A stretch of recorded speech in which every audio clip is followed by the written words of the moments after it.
You.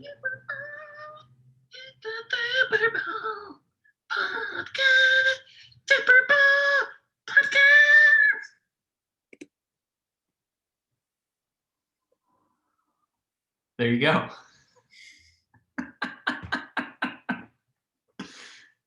I mean, well done. You needed to be quiet. Well done. Very proud of you.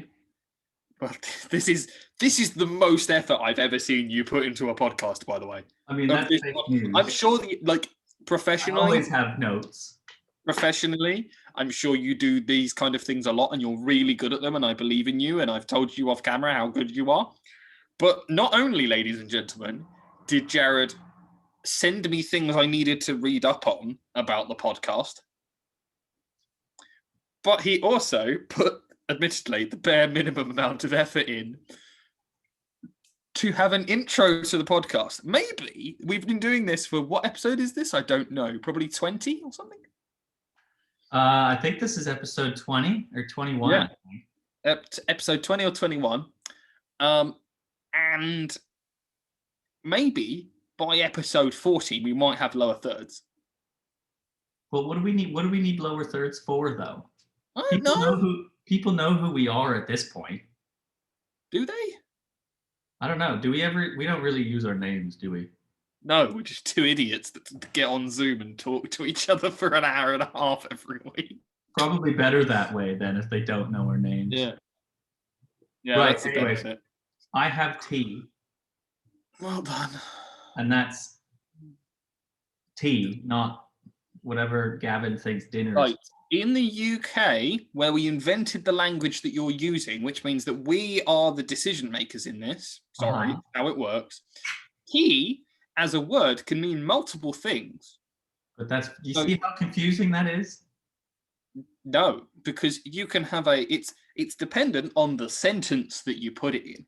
Mm.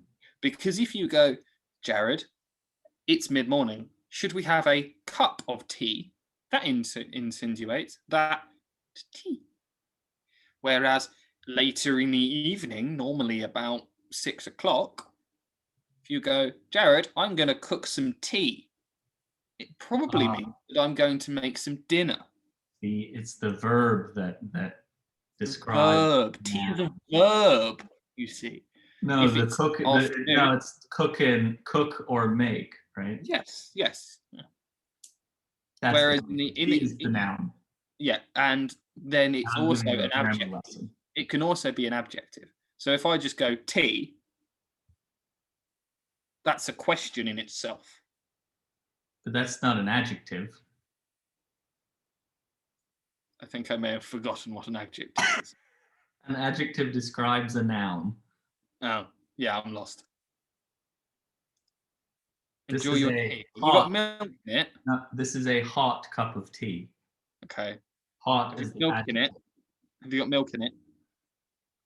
Of course. Okay, what's the colour?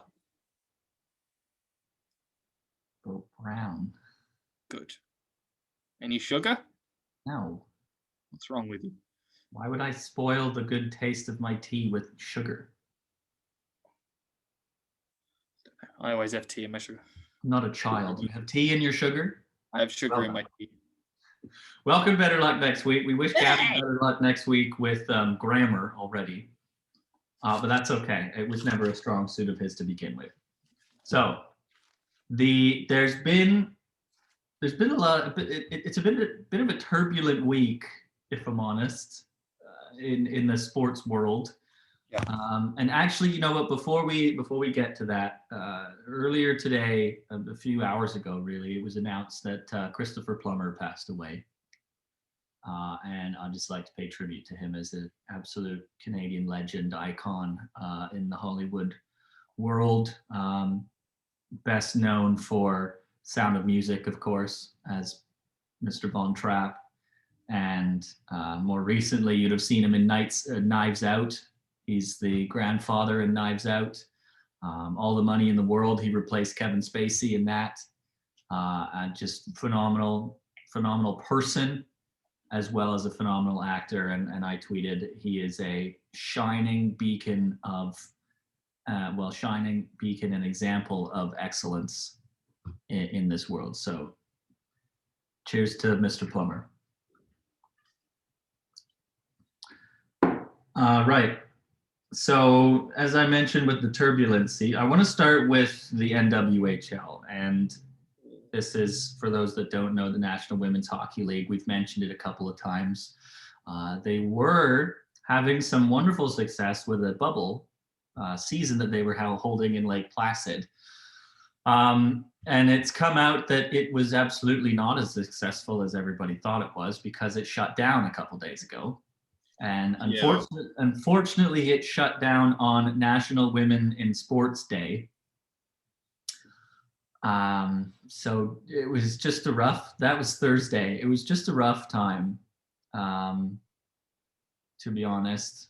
It's a difficult one, because the news coming out is spotty. If best, you read one article that says this, one article that says that. We know that one of the women's teams based in kind of New York area, Metropolitan Rivers, had 10 positive cases. Now the problem with this is that obviously 10 cases. I think that the people running it are doing it right.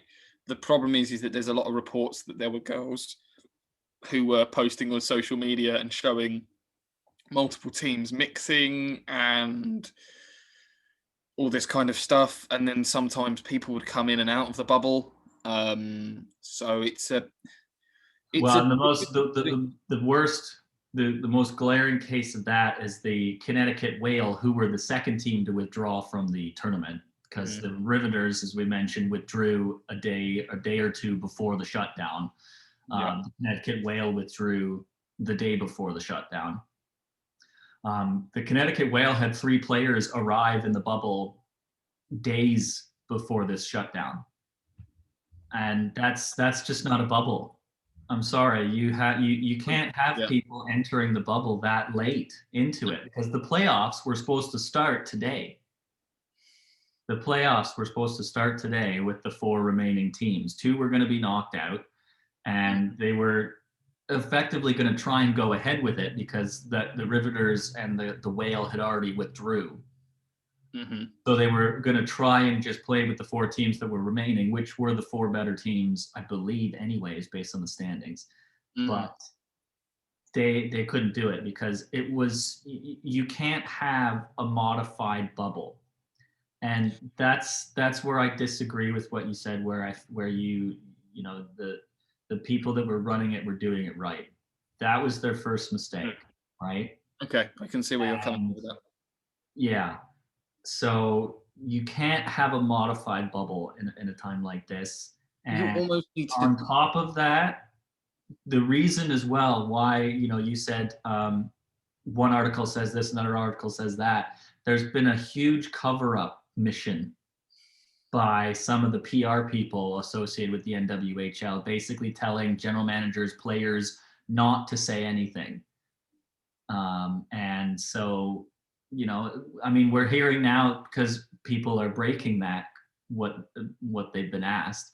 We're hearing that the Connecticut Whale were supposed to play just after just before they announced their shutdown. They were supposed to play later that afternoon, and they were supposed to play, I believe it was Boston they were supposed to play. And they were told a half an hour or less before they were supposed to step onto the ice. Players were basically en route to the benches, and they were told that they weren't playing. So it's just a nightmare. That sucks.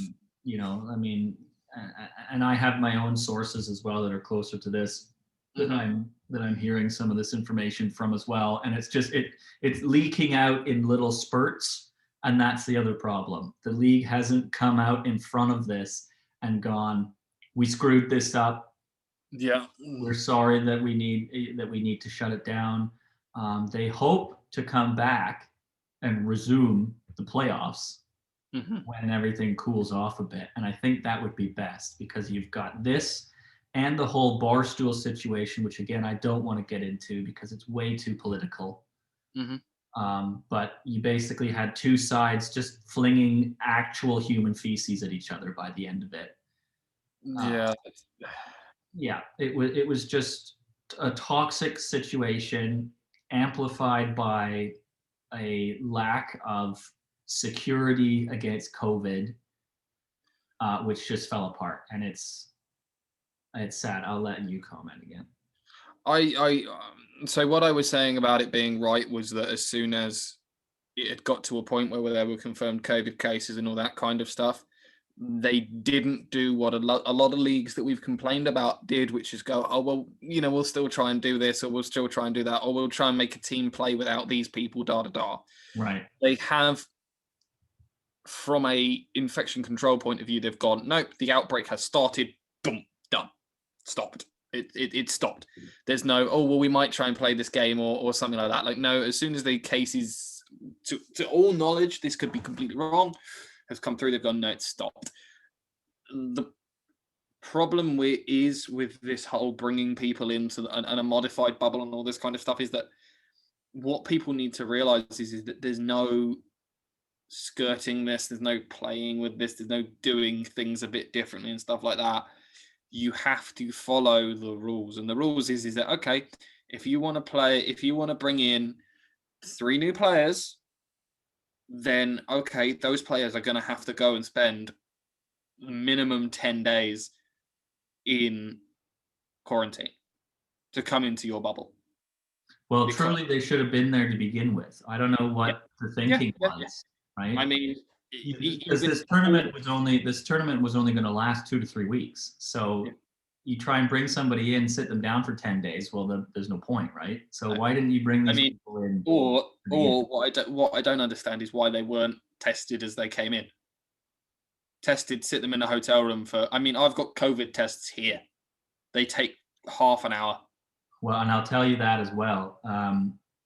So they were partnered with, I believe it was Yale, the University of Yale, for testing, like processing their testing and whatnot.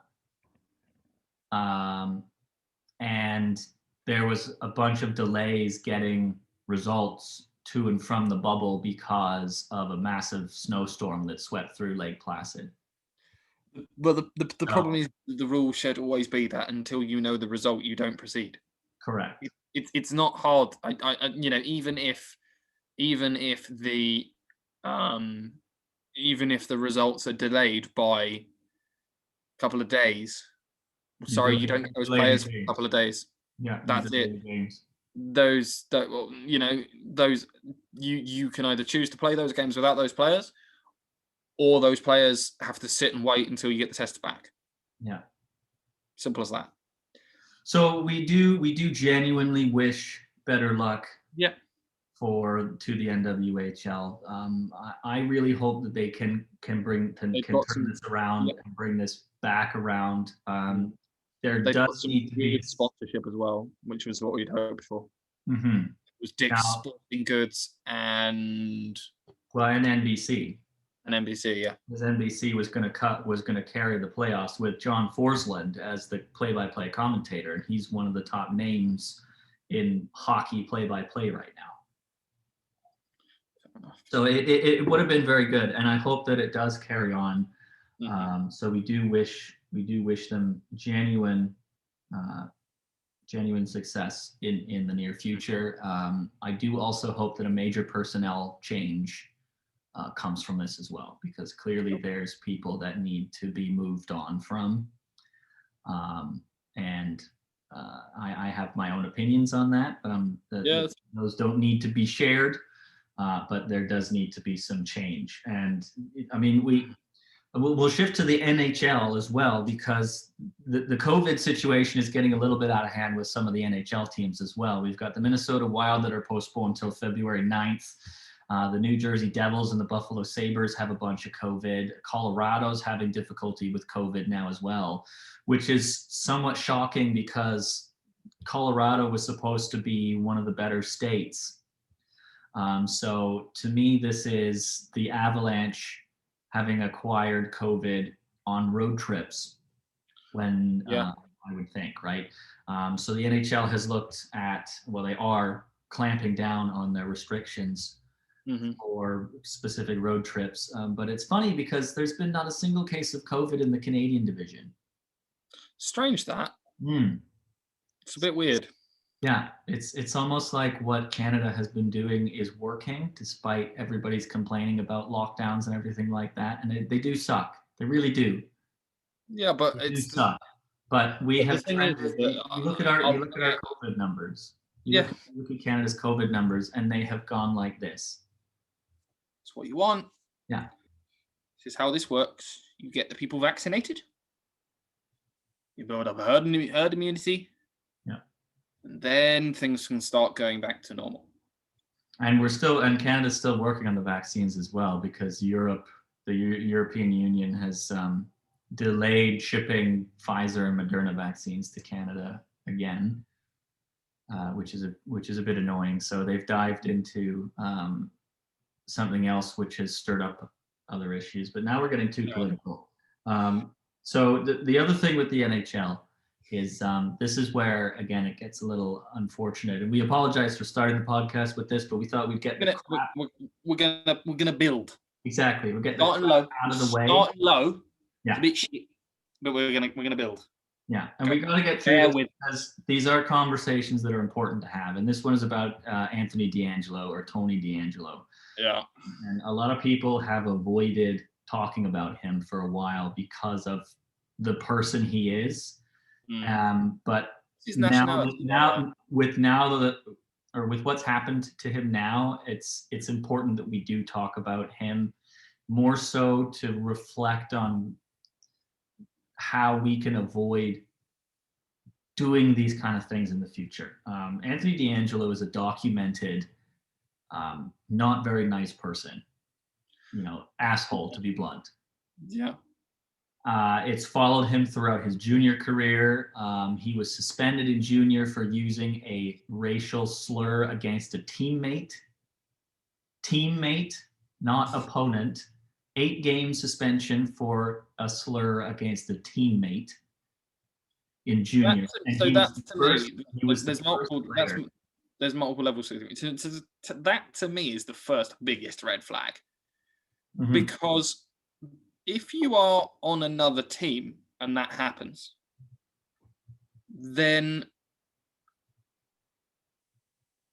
you have, and this is not me justifying anything, you have something to gain by reporting that to the referees, because that's taking a player away from another team. I also will always struggle with people saying other things to each other on a contact sport field, because I guarantee, and there is a reason that every single time you see a player that is mic'd up in the NFL come onto the field, they come on yelling, mic'd up, mic'd up, mic'd up, 5-0, 5-0, 5-0. And the reason for that is they're warning all the players around them that they're wearing a microphone.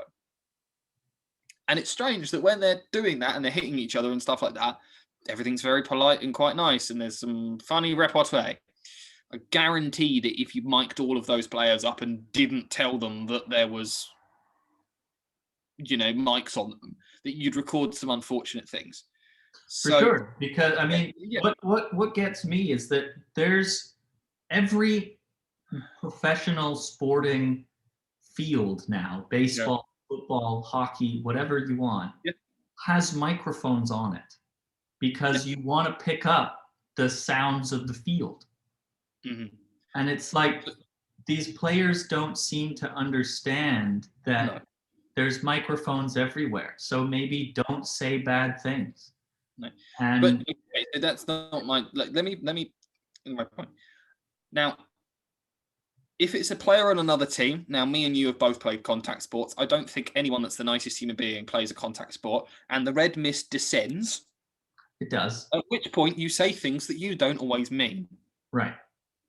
Because it's just a thing. It's an aggressive thing, and then you walk off the field after, and you have a pint with that person, and it's fine.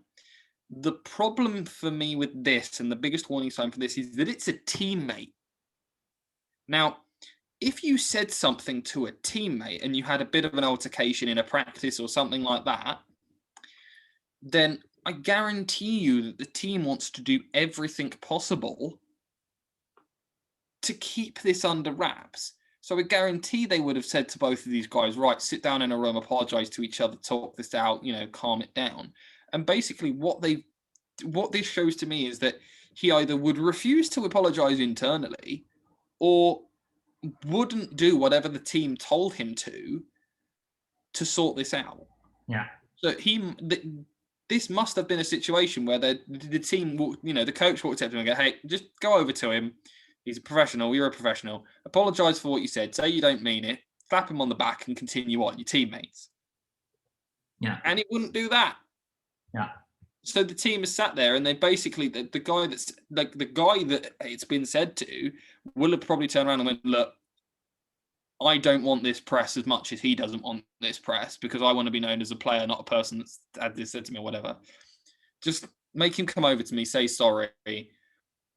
I'll slap him on the back, say don't worry about it. Hey, just don't say it again, and move on with our lives. Yeah. But or let's start a conversation about why what you said was inappropriate. Yeah. Right? But this to me shows that this is this is a continuing problem throughout hockey, especially, is that there's not enough of a conversation about it when somebody uses a racial or homophobic slur on the ice, right? Mm-hmm. And it's just like it's just not appropriate to say these things. No. And so the red mist comes down, and that's fine. Mm-hmm. But you still can be conscious enough to go, oh, I shouldn't say that. Yeah. Because we're all you and I are very privileged in where we are in our lives, right? We're both I can't argue with that. Yeah, we're both privileged white kids, to be blunt. And there's a whole other side of things that we haven't experienced and would have a very hard time comprehending. Yeah. And this is where the conversations need to happen, because it's not appropriate for this stuff to happen. No. But in hockey, especially in hockey, for players specifically like Tony DeAngelo, excuses have been made for them because they're good. But he won OHL Defenseman of the Year. He got all these awards. He's a very talented athlete. Mm-hmm.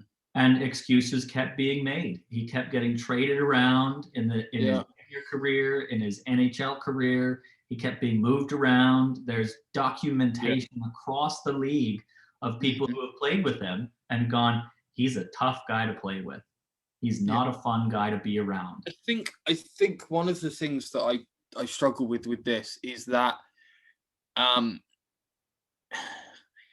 to be a good athlete in certain elements, you've got to have a little bit of I don't want to say a screw loose, but with some of the really good ones, there's an element of, okay, he's got an edge to him. Well, you've got to have a bit of an ego, right? Yeah, you've got to have a bit of an ego, and you're playing a contact sport. The entire purpose of a contact sport is to impose your physical will on someone else. Yeah. That's what it is. Yeah. So the people I always think about, and the person that I kind of am seeing with this guy, is that if you know who Brian Crushing was from the Texans, middle linebacker of the Texans, and he was an asshole. Basically, if you watch anything of him, he's an asshole. Yeah. Because he's a cocky, ego-driven arse. But he was a very good football player. Now, it has now a country come out that he was on roids and all this stuff. But it was always for his team. Now, he would never fight anyone from his team. He had some fights in the NFL, but that was just because he was a big, aggressive guy that did that. I mean, George Kittle, who is a tight end, did you see what he did to that poor cornerback in the end zone? Not only did he pancake him, but he fell with him, rolled over him, and then got up laughing. Yeah. He's not laughing because that was funny. He's laughing because he just imposed his physical will on that person. So there's a little bit of an element to these people that's, there's got to be.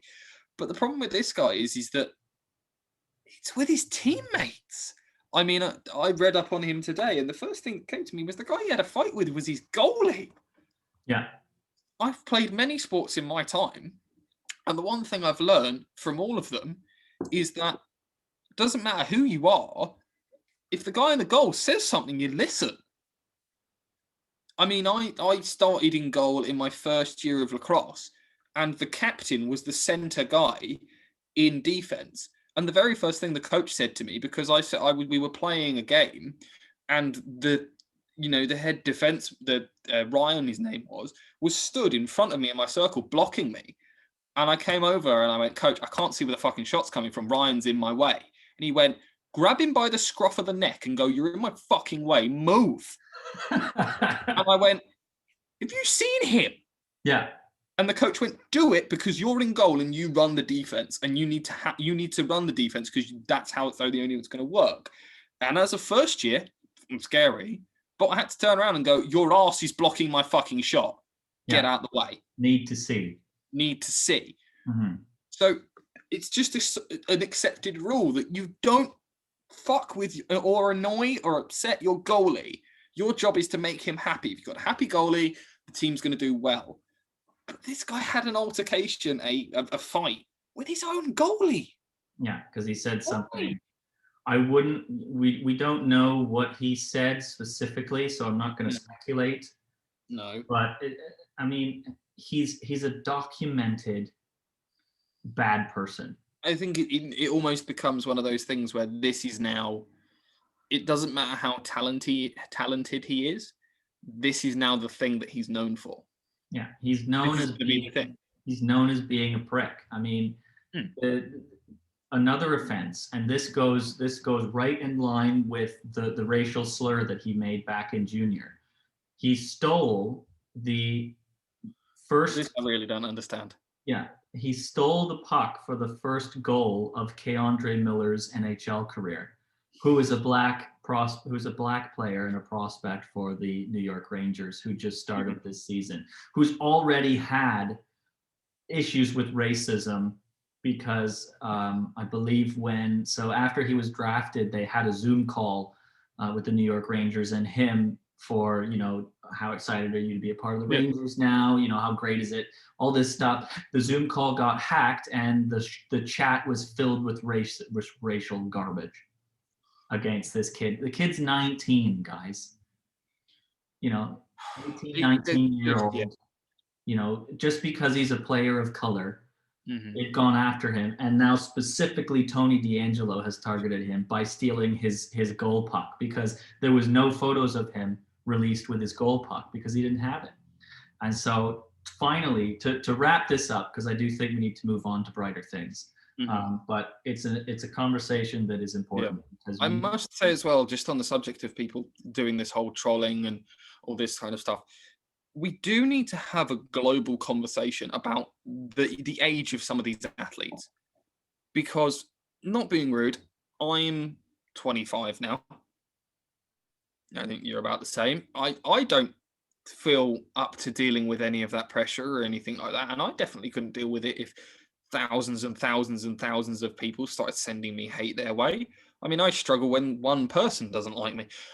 But the same thing that happened with this kid, the same thing that happened with Alex Albon. I mean, Alex Albon has closed his Twitter, has closed his Instagram, because so many people, he posted a picture of Red Bull not only being the reserve driver, he's going to race in DTM this year as in a Red Bull liveried Ferrari 458.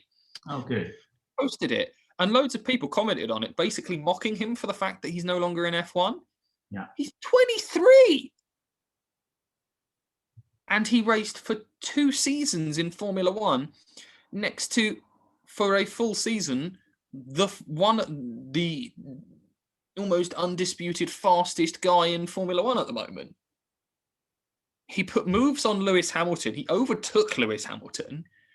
He is going to have an incredible career, and I hope for the rest of his career he continues to do things like this, where he's gone into this and he's going to do really well, and he's gone into other stuff and he's going to do really well. But I mean, even on I watched his stream where he was doing the Formula One virtual GP, and people were mocking him and saying, "Oh, is this your way back into Formula One?" I mean, sit down and look at yourselves, guys, because he's paid millions of pounds a year to play a video game at the moment for Red Bull. He's going to be flown all around the world and do testing in Formula One cars, and they're paying for an entire season of racing in DTM, which is the top touring car season in Germany, in a Red Bull liveried car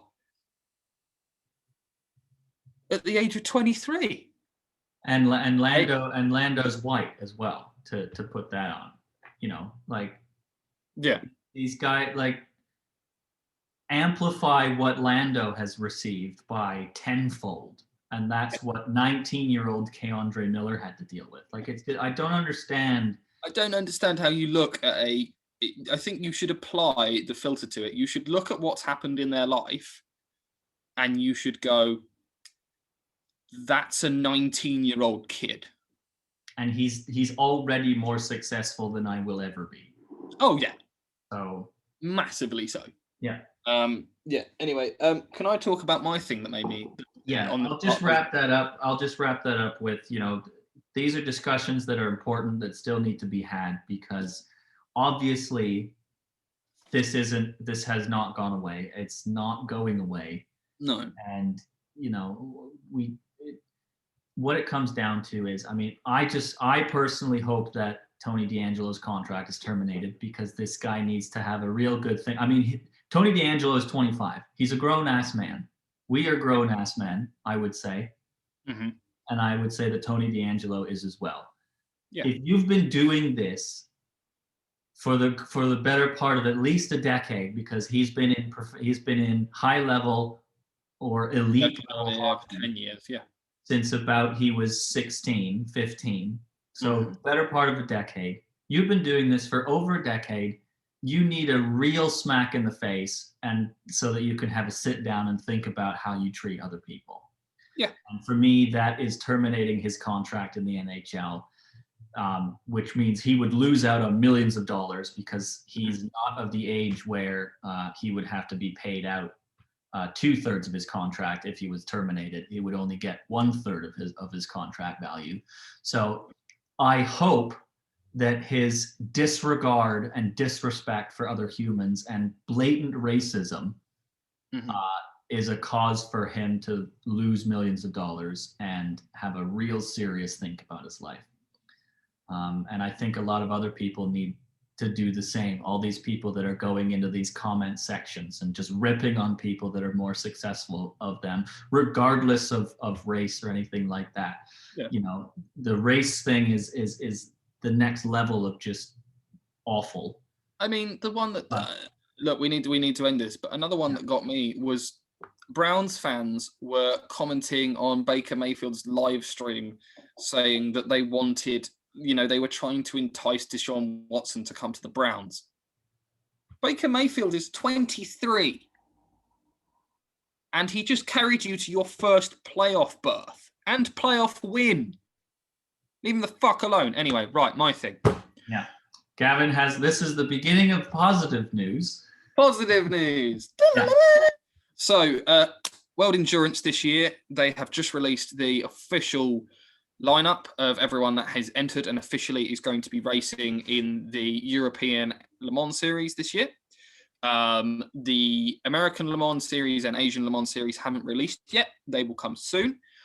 But we have some positive, and I'm going to have to change screen so I can see this. So, not only do we have the new hypercar, which is really, really interesting to me, Jared, because it's not just Le Mans cars. It is make the fastest hybrid road car you can make and bring it to us. So did Tesla jump on this? Not yet. They haven't said anything. But the thing is that it's become almost a meme in the motorsport community of other teams goading other teams into it. So the first one was Toyota went, we're going to do it. And everyone went, okay. And then my favorite team, who I will be rooting for, which is Glickenhaus, Scuderia Glickenhaus, have at the moment announced I think 2 cars. There might be more. They basically turned around to all the other teams that had gone, we might do it.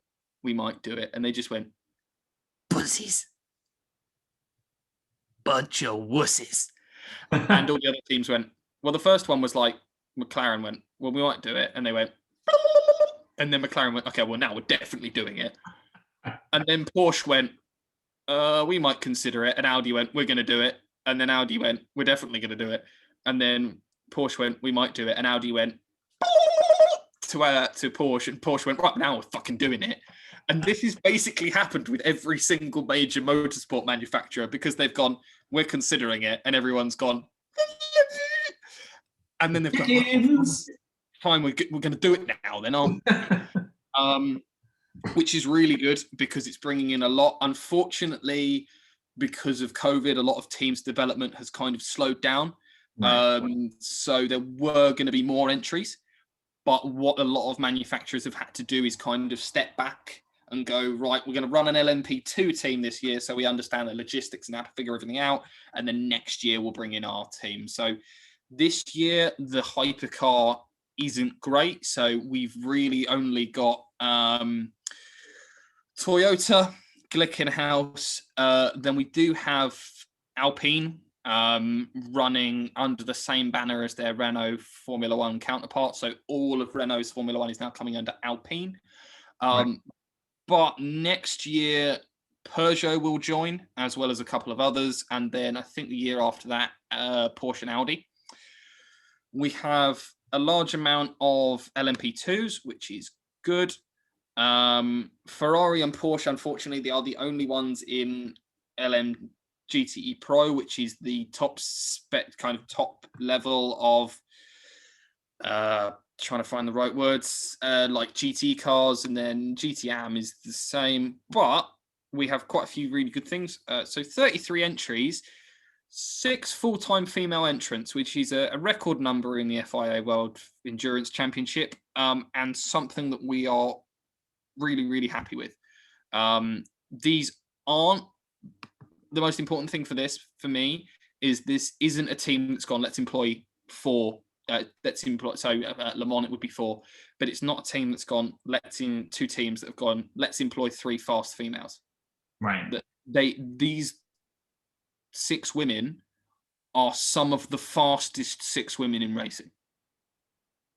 And it's not because they are specifically been earmarked for this team and stuff like that. These teams have gone, oh, there's 3 fast women who are all faster than the men in their current category. Let's put them in a car together. Yeah. These 6 women, 4 of which had drives in ELMS last year. So there's 2 rookies, but the rest of them were already fast and already hit. And they were already winning races. The 3-car teams are both in LMP2, which is the second highest category. There's only 1 woman in the hypercar at the moment, because the hypercar is really only Toyota, who have contracts that are 10 years long with their drivers. Glickenhaus didn't respond to my Instagram comment when I said that they'd spelt my name wrong on their driver lineup announcement. But they do sometimes respond to my Twitter comments and my Instagram mentions, which is quite good. They're quite funny. Are they going to hire you then? I'm working on it, Jared. I love Glickenhaus. Okay. They basically commented on one of when Aston Martin pulled out the Valkyrie and said, we're not going to race the Valkyrie. They basically just called them a bunch of wusses. Because Aston Martin went, we can't financially do it. And Glickenhaus went, losers! Losers! Scared you get beat, Aston Martin? Scared you get whooped? And you just saw the Aston Martin PR team sitting there going, fucking hell, we want to fucking new one. I think they also went after Adrian Newey directly, which was my favourite thing ever. Oh, because they basically tweeted directly at Adrian Newey and went, you're a wuss. And it was brilliant. Brilliant. They have also World Endurance in another step forward for kind of positivity and everything like that, have announced that they will be adding a new category in 5 years, which is going to be alternative fuels.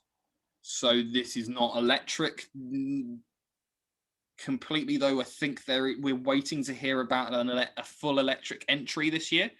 A lot of people thought it might be Tesla, but at the moment, Elon Musk just seems to be talking about Dogecoin, which is his favorite cryptocurrency. Well, that and he's trying to get his spaceships off the ground. Yeah, he's working on spaceships. Lemon's kind of second, isn't it? Yeah, they keep falling back on their launch pads and exploding. But they have announced. That happened earlier this week.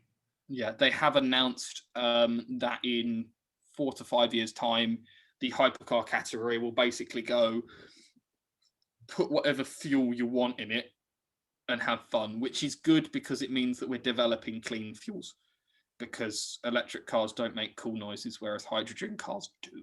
I was going to say, I think there's been a lot of steps made in the hydrogen fuel path. So that would be a lot of fun. I do have to mention, I forgot to mention the good PR for the New York Rangers as well, which also has to do with women, specifically the Professional Women's Hockey Players Association. They announced a partnership with the New York Rangers on the same day as a National Women in Sports Day, which was brilliant marketing, on top of the fact that it is,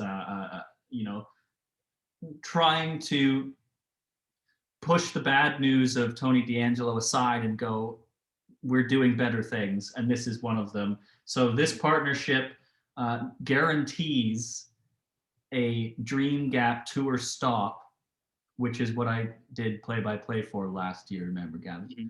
Yes, I do. So this guarantees a stop on their next tour at Madison Square Garden, which is the most coveted and famous hockey rink in the world, in New York State and New York City. So that's where the Rangers play, obviously, and that's where a Dream Gap Tour stop will happen at some point with this new partnership. So wonderful news for the Endurance Championships and what's going on with that, their women's teams and everything like that. And there's lots of good stuff going on for women's hockey as well. Now, we have to get to the main point of this. The elephant in the room. Yes.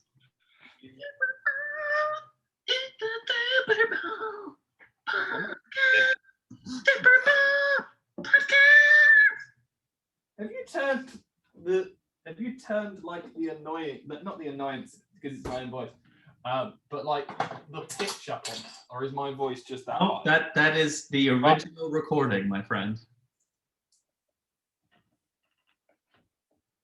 I've embarrassed him too much, so now he's sucking down a plate. Right. It is the Super Bowl this weekend. And now that we're finally getting to that, we do have to discuss what's going on. It is the Tampa Bay Buccaneers versus the Kansas City Chiefs. Tom Brady versus Patrick Mahomes. The experience and the veteran presence versus the young, new future of the game. Yeah. Patrick Mahomes is probably going to be as good, if not better, than Tom Brady. I could see Patrick Mahomes getting possibly as many rings as Tom Brady one day. I don't know. I think it'll happen. I've heard a lot of talk about this, and the problem is that I think Patrick Mahomes could do it. I think he could, but the Chiefs have got to keep the team around him. Right. Because I think a contributing factor to how good Patrick Mahomes is that he has got one of... He is a very good offensive. It's difficult to classify the best wide receiver in the league. It really is. Yeah, I mean, DeAndre Hopkins is up there. He's got two elite wide receivers. Absolutely. I would say Tyreek Hill is one of the best. He's in the conversation. He has to be. He's got one of the best tight ends as well, and Travis. Yeah, Tyreek Hill, who's just a monster. And Travis Kelce, right? And Travis Kelce. So for me, these three men are going to be the factor on Sunday night. I mean, Patrick Mahomes has two brilliant stat lines, 4,740 passing yards and 38 touchdown passes this season. He's got an NFL best 1% interception rate, and he's only and a sack rate of 3.6%. I mean, like, these numbers are off the charts. And this I don't think that his offensive line, right? For me, this game is a shootout. Mm-hmm. I think it has the possibility of being the highest scoring football game and it's highest scoring Super Bowl in history, because I don't think either team is going to have to mount a comeback. I just think this is going to be a bang, bang, bang, touchdown. Here's the ball, Tom. Well, that would be wonderful, because the last few Super Bowls have been nothing less than snoozers. Yeah. Oh my God. Especially the last Super Bowl that Tom Brady was in. Yeah, that was quite crap. Oh my God. I fell asleep. I genuinely fell asleep. I was that bored. And it was like 13-9, the final score or whatever. Yeah, this one, I think that's going to be the end of the first quarter. I hope so. I pray that because so the thing for me with this is that let's focus on the Kansas City Chiefs. Okay, we're going to start with the Chiefs. Yeah, let's focus in. I kind of already prefaced that with some of Mahomes' stats. Mm-hmm. He's also Patrick Mahomes. Yeah, I mean, this team needs to capitalize on how great Mahomes is. Mahomes has been. They need to make sure that his ankle is okay, and so they then need to protect him first of all. But that's not something they've struggled with all year. Exactly. So why is it something that it's not? So they have to keep that standard up, right? Yeah, it's not something they're going to struggle with. I mean, this was one of the things I was thinking was a lot of people turned around and went, well, the Buccaneers have got one of the best defensive linemen. I went, yeah, but the Kansas City Chiefs have got three of the best offensive linemen. Yeah. So it's not exactly as if the Browns had one of the best defensive lines in football this year, and they couldn't get through that offensive line. So I don't think that the Buccaneers are going to be able to. The thing for me with Tampa is that the running game isn't great. The running game of the Chiefs isn't amazing. They're not predictable, because as much as you know what I think his A and B option are always going to be, right? His C, D, E, F, and G options are just as good. Yeah. But I think that they don't play to how Patrick wants to put the ball.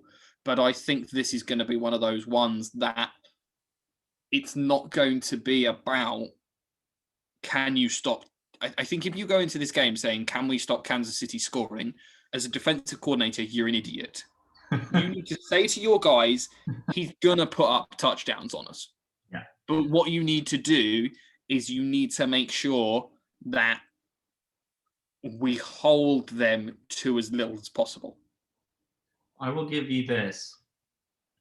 I think the factor in this game could be Mecole Hardman. And the reason I say that is because he had the 50-yard run against Buffalo, and that was his biggest play. If you can get him to surprise again, and possibly even more than just once, yeah, I think you've got it, because Mahomes was just able to let loose on the Buffalo defense with Tyreek and Kelsey. Mm-hmm. But what nobody expected was Hardman to run 50 yards on a carry. Well, that's the problem with this. That's the problem with this offense, is that you go, okay, right, we need to take Tyreek out of the game. Let's double team him. Okay, right. We've taken Tyreek out as much as we can, but they're still throwing to the tight end. Yeah. And he's getting so many yards. All right, let's move some guys to deal with the tight end as well. Okay, then you haven't got anyone pressuring Mahomes, but I don't really think pressuring Mahomes gives you a whole lot, because even when you're knocking him down and he's falling down, he can still make the throw. Yeah. So as He's parallel with the ground and he still yeah, makes the perfect throw. yeah. And even if you and they go, even if you flush Mahomes out of the pocket. If you flush Mahomes out of the pocket, he's still as good as when he was in the pocket. Sometimes In fact, better. sometimes he's better. Yeah.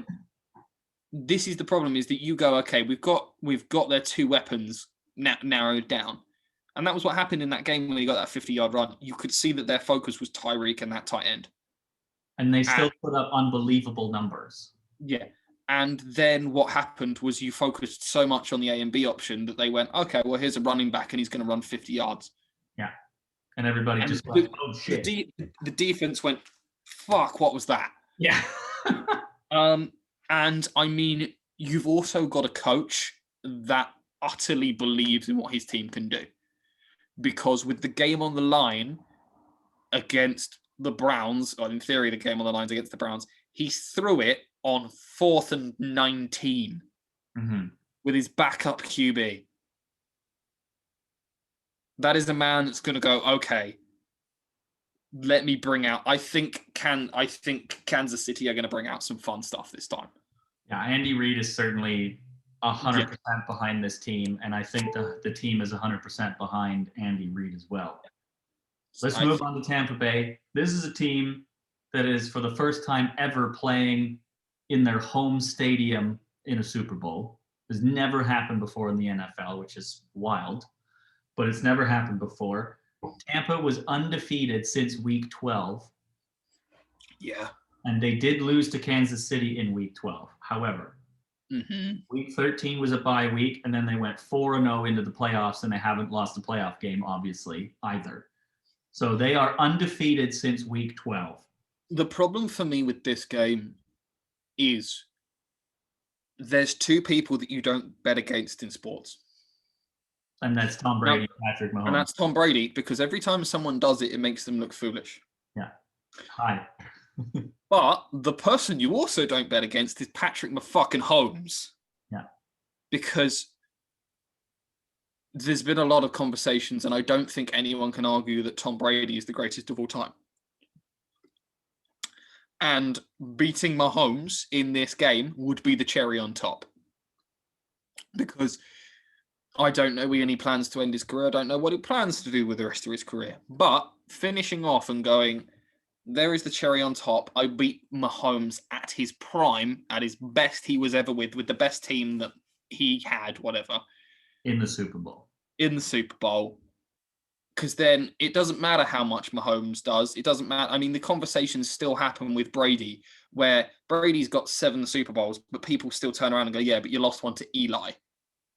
So Mahomes could get 10, and everyone would still go, yeah, but you lost one to Tom. That's the one that would matter. And that to me, coming into this game, is what I think the conversations it has been, which is who is going to be able to outplay.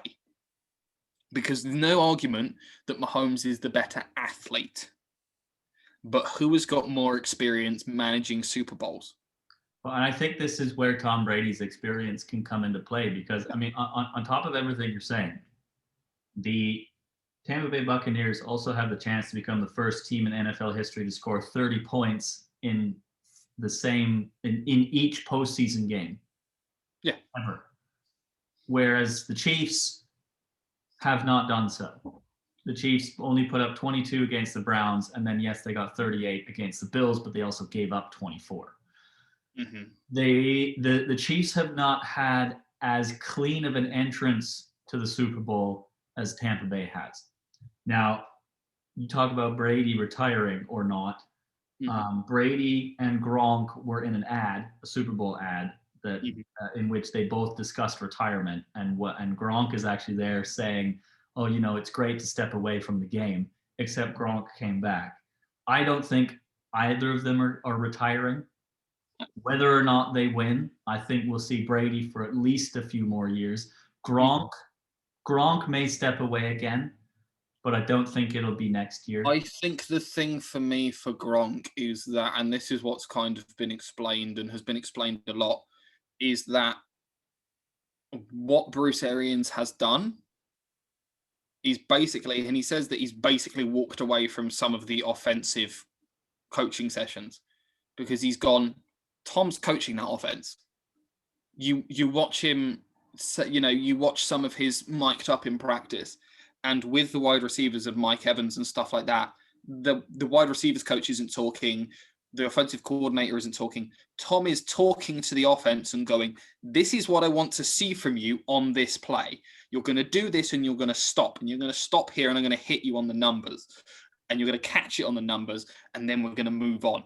And he basically has gone, watch what I can do. And Tampa Bay had never, ever ran an option play. What did they run last week? Quite a lot. Gronk was on an option play. He ran 10 yards, and if the defender was sitting inside, he broke out. If the defender was sitting outside, he broke in. That's a New England play. Yeah, Gronk is and will always be Tom Brady's safety net. And as long as Gronk is Tom Brady's safety net in the Super Bowl, I think it's winnable. Yeah, I don't know is my honest answer. I've had this conversation with a lot of people, and I could not tell you, if you gave them a drive each, I wouldn't be able to tell you how this goes. I wouldn't. Because there is so many factors in play. It's not as if Tom has just got Gronk anymore. He's got so much talent on that football team. And any single one of them, he now has the trust in that he can turn to and go, okay, Leonard Fournette, right, you're going to get 140 yards this game, bud. And you're going to do it. Gronk, it's the third quarter. I need 100 yards from you. He's got a wide receiver combo and Antonio Brown. Wide receiver combo that both had 1,000 yards last year with Jameis Winston. He's now also got Antonio Brown, who can take the top off of defense and has done it multiple times and seems to listen to Tom. Mm-hmm. And Tom manages to go, Antonio, this is what you're going to do. So any single one of those players could have an amazing game. But then also the thing is that all it takes is the Bucs defense to let Tyreek loose once, and that's a touchdown. Because if you give Tyreek Hill open field and you let Patrick Mahomes see it, he's gone. Bye-bye. Gone. And that's the kind of things that can happen, is that it requires, there's two things. It requires a perfect game from Patrick Mahomes to win this, in my opinion. He's got to be perfect. He's got to, this would almost involve scoring on every drive. I think for Tom to do it, he's also got to do the same. Yeah, that's what I was going to say. I'm sorry, I interrupted you. No, that's fine. I'm sorry. I was good. on a roll. You were on a roll, and it's good because for me, yes, both teams need to be perfect on Sunday night. And we're on the same page for that. Mm-hmm. I'm going to make a bold final prediction because I think we're at that time, which means that we can get our special guest quiz host to come back on. Uh-huh. I'm going to say that this is going to be a Bucs win. Are we doing score as well? Yeah. I think the Bucs are going to win, and it's going to be 44-43. Okay. So I'm doubling down on the high scoring, mm-hmm. the back and forth, drive for drive, and it's going to come down to basically a final play, and Brady's going to make it happen, and he's going to win. So I'm going to do something that I'm going to regret in a couple of days, and I'm not doing it because of I want to oppose you. Are you betting against Tom Brady? I am doing it because I have bet against Patrick Mahomes before. And I think if this comes to a good old-fashioned shootout, I think that you've got to go with the gunslinger. But if I'm honest, this is a decision that is maybe 51% one way. Yeah. I mean, I'm 50-50 either way as well. I'm going the Chiefs are going to do 42, and the Bucks 37. One thing that interests me on the Bucks side of the football before we bring our coach in is that there is one thing that Tom Brady hasn't got at the moment. And as much as we say that Gronk is his safety blanket, he's always had a bigger safety blanket. And that safety blanket has not got a contract with New England next year. Yeah. That contract is his binky, his boo, his number one, his go-to guy, and that is Julian Edelman.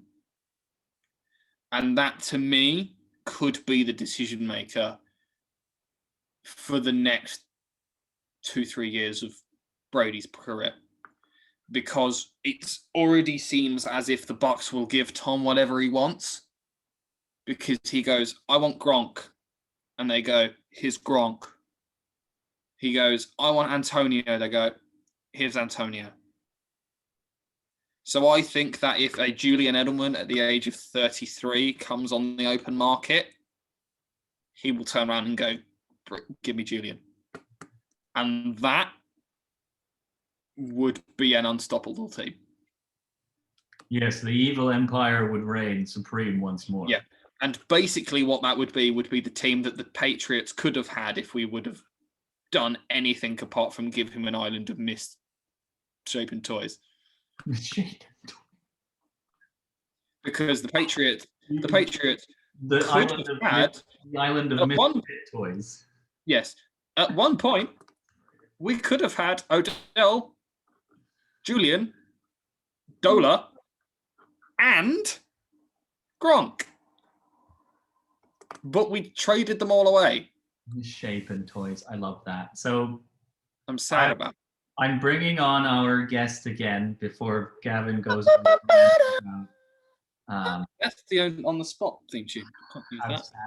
How sad the Patriots make him nowadays. They do make me very sad. I'm very excited to bring back Bella, because Bella's got another quiz for us. And she's got a very cool background, apparently. Can you stop being more prepared than both of us combined? What's wrong with this? Why does your background for a sports podcast... I can see the effort, by the way, you've put in with the 3 jerseys and the football and the lacrosse stick. But why is Captain Jack Sparrow in there? Why isn't Captain Jack Sparrow in there? You make a valid point. And it makes it difficult to argue with. Exactly. There's also a mini TARDIS right there. Why is there a TARDIS? Because it shows my diverse love for culture. Things. Admittedly, I'm wearing a Star Wars t-shirt. There you go. I don't have any Star Wars stuff over there. I can't hear Belle. Am I meant to be able to hear Belle, or is she not talking? I'm not talking. Oh, yes. That'll be why I can't hear Belle. Jared, you've disabled screen sharing. Can you make me a co-host, please? Can you make me a co-host, please, so I can share my screen so you can see the questions? Right. That'll come in handy. Do we have to write these down, or is it another text? No, it is exactly the same. Oh, I'm the host now. You're brave. You're doing more of a job than he does. No, exactly the same as before. You will see the questions up on my screen. Use your phones. Mine disappeared into the ether that is. Use your phones as your buzzer. Uh-huh. We're going to get a link, I assume. Yeah. So go to www.kahoot.it and type in that game pin.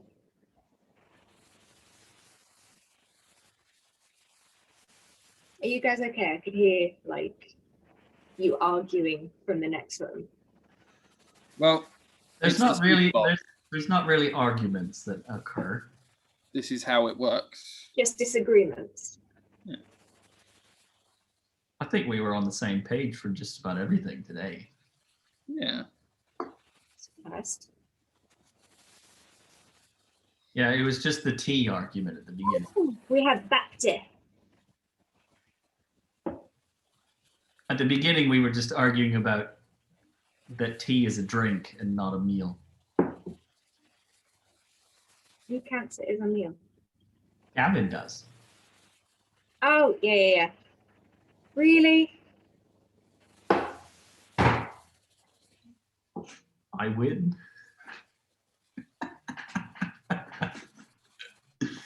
Sadly, Gavin, there are no Tom Brady questions. Oh. Because everybody knows it's because everybody knows all the facts about Brady. Yeah. Even Pretty that much. time when he Did you know that his wife still out earns him? did you know that he deflated some footballs? He didn't deflate some shut up. It's never been Right, specific. are you two ready? Emotionally, no, but we're there. Just enjoy Okay, that. so if you see any spelling mistakes or anything like that, I apologize. I did make this at the last minute. There are 20 questions, same as before. You've got 30 seconds to answer each question. You get points if you get the right answer. You also get more points if you get the right answer quickly. Make sense? Yeah, it is 1-0 for Gav on the quizzes. Yark. I have to- Yark. Yeah, so you've got to redeem yourself, Gavin. Oh, that's not going to happen. Maybe. He don't want this fire. Uh-huh. Got too much fire already. Right. Get ready. It's purple. Super Bowl Friday. Heck yeah. Okay. So the average cost of a ticket to the past 5 Super Bowls is. So this is the average cost. Hey, well done, guys. But who answered first? Tom Brady. Oh, he does not want this. He doesn't want it. True or false? According to the US Department of Agriculture, Super Bowl Sunday is America's largest food consumption day. True or false? Oh, it's false. It's second after Thanksgiving. Oh, I forget about Thanksgiving because they celebrate it incorrectly in the States. If we don't celebrate it at all, we don't get it. Well, yeah, because you're the reason that, anyways. anyway. It is the first time in 37 years when what won't air an ad during the Super Bowl? Hyundai, Coca-Cola, Budweiser, or Pepsi? Ooh, Yeah, I knew this one. Budweiser. It's Budweiser. Although all 4 of them are boycotting Super Bowl. They are? Or all of them have at some point. Oh, at some point, yeah. This year it's Budweiser for some reason. Back to catching up. Yeah, I saw Not gonna an happen. article about To it. the nearest million, how many pounds of guacamole are consumed on Super Bowl Sundays? God, Ooh, I 8 know million. my guacamole. well, you just pulled these 8 answers. Can we just like fathom that? 8 million pounds of guacamole. I mean, I went That's- for 16. I went for double that. Like, that's insane. Yeah, well, It Americans is insane. Americans love their nachos. Yeah, but like, how can you have so much? It's so sickly. Okay. I don't think one person's eating all that. What is the average cost of a 30-second commercial during the Super Bowl?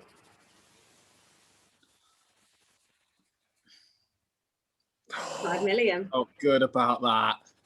Felt good. The worst part about this is that Gavin doesn't actually know these answers at all. I do.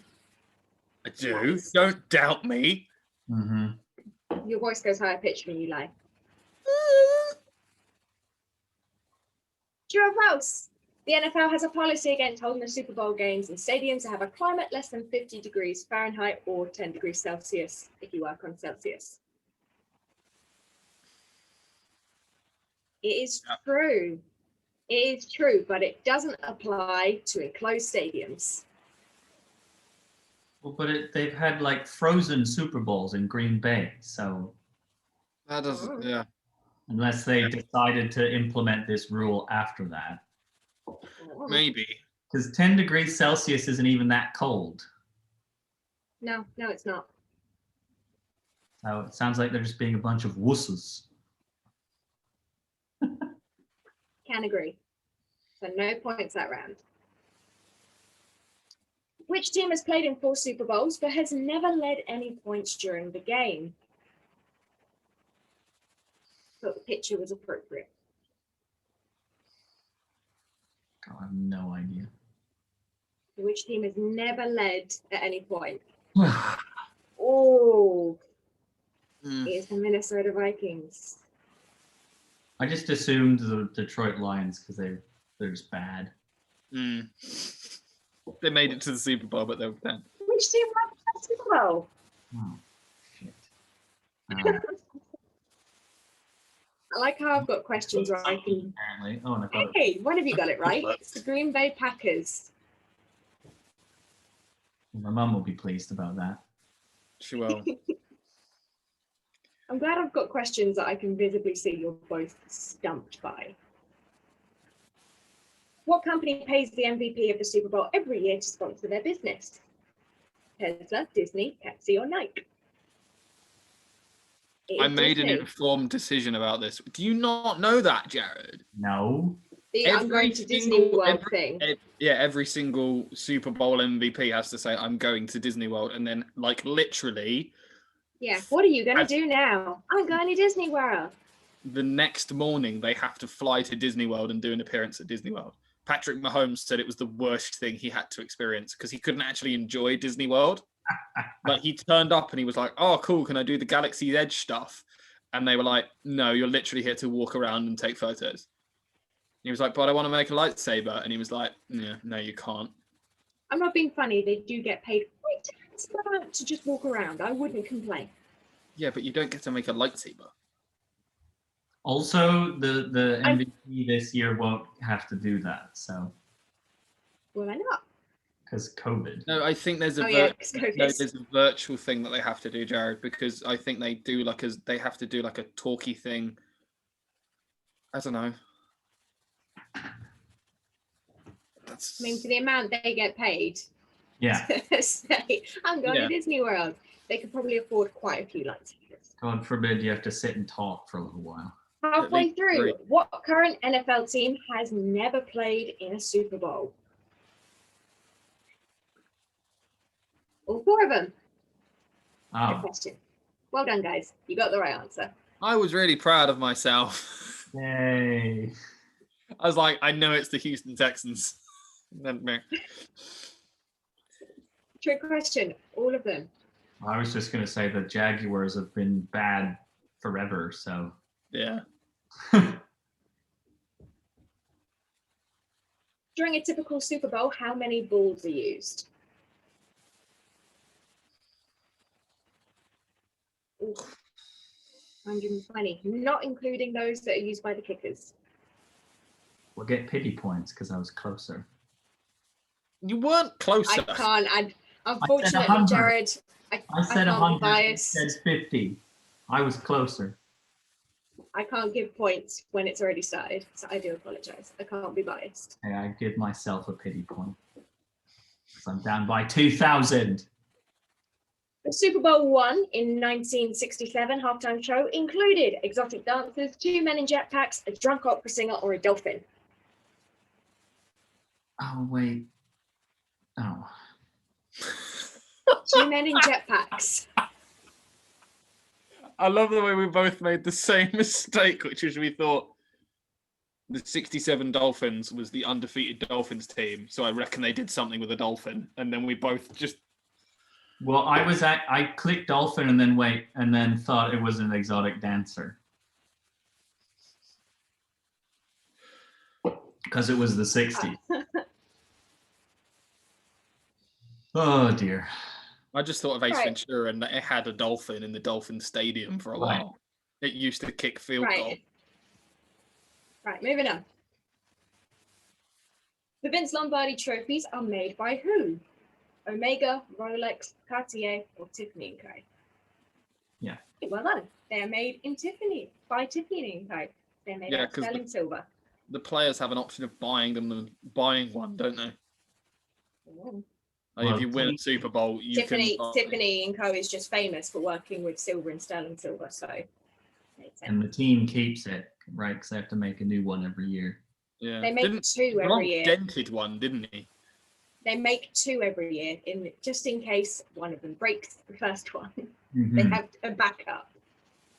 But a new one, new two are made every year. Yeah, Gronk dented one.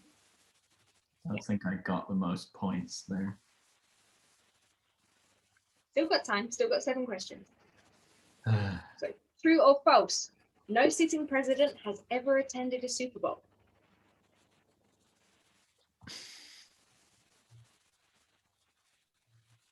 Damn it. What? I thought that'd be it. True. Not very American. However, 4 vice presidents have. Well, and George Bush has definitely been at one. Guess he just wasn't in office. Yeah, sitting being the operative word there, Jared. Yeah, sitting. No current sitting president. As opposed to a standing president. Exactly. What's the total score of the highest scoring Super Bowl game ever? So combined points, how many points did both teams get? 75. Well done, guys. Stop getting the right answer when I do, please. Let me go through these. True or false? There has been a year without a Super Bowl. False. There has been a Super Bowl. What about the years before the Super Bowl was invented? Well, Okay, since its creation. Smart ass. Okay.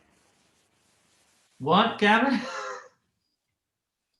Americans eat how many chicken wings during the Super Bowl? What? That's not a chicken.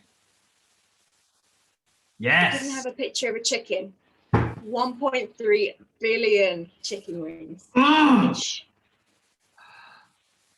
Needed that. No, they had a picture of an eagle, which is American, and I couldn't find a picture of a chicken. I reckon an eagle wing would be pretty tasty. Big too. Are you going to go off in Red Dead Redemption? Right. To the nearest pound, how much does the Lombardi trophy weigh? Oh, wait, shit. Yeah, that's what I meant to click. Jared, you have time, dude. Just look at the colours and match them up. I need to get the most points. To be fair, you're not too far behind. Yeah, you say 2 that. questions left. Yeah. So if Gavin gets the next 2 wrong, You jinx me. true or false? The name Super Bowl is supposedly derived from a children's toy. True or false? It's true. It's true. From the Super Bowl It that was sounded knocking around at the time. It sounded just ridiculous enough to be correct. Oh, Jared could snipe this. Last question. In Super Bowl, whatever, Giants quarterback Phil Simms set a Super Bowl record by completing what percentage of his passes? 88%. And judging by the reactions, I think I know who got that one right. So, final scores. In 3rd place will be me for creating the quiz. Thank you very much. Gavin with 7,600 points with 8 out of 20 questions in 2nd. And Mr. Jared Bapty with 8,416 with 9 out of 20 questions right. Congratulations, Jared. I don't want a podcast anymore. I would just like to thank Bella for making this quiz, and my brain for being more wrinkly than Gavin's today. I'm not being funny, guys. You both were still quite shocking. Like, you didn't even get half. Hey, I got 48%. Okay, that's good enough for me. It's a pass. There's some courses in university that I would have been happy to get 48% in, but I did pass. I think Jared, finally, not that I want to distract onto a different subject, but what's Belle's pick? For the Super Bowl, yeah. Yeah. That's what I've gone with. You have to pick the Bucks or the Chiefs, and you have to pick the score. Oh, okay. Tampa Bay Buccaneers, Yeah. versus Kansas City Chiefs. Yes. That's Brady and Mahomes. See, Brady's good and the team is good, but I don't know if they've had enough time to like actually form as a team yet. It's a fair point. Lovely, Gavin. Lovely, Gavin. The point that I made was that Tampa Bay's undefeated since week 12. A very good point. I reckon Tampa Bay Buccaneers. I reckon they're not going to win by much. I can't put a score on it, unfortunately. But I would reckon say they how win. much you mean by much? By a score? By a field goal? I mean, I've gone by 1 I point. reckon they may get a touchdown more. I don't think it will be down to a field goal, although they've done that before. Yep. Okay, so you've gone the Bucks by 7. Okay. Yeah. Pull out pull out 2 numbers, Belle. I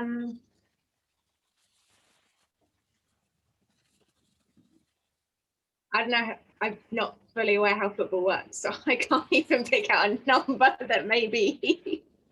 Well, in that case, we wish better luck next week for Belle understanding the scoring in football. Gavin Thanks, bud. Brammer and his massive loss in the quiz. So I'm the only one that doesn't need better luck next week. And we'll see you all next week to recap what should be the most entertaining Super Bowl in a decade. End podcast.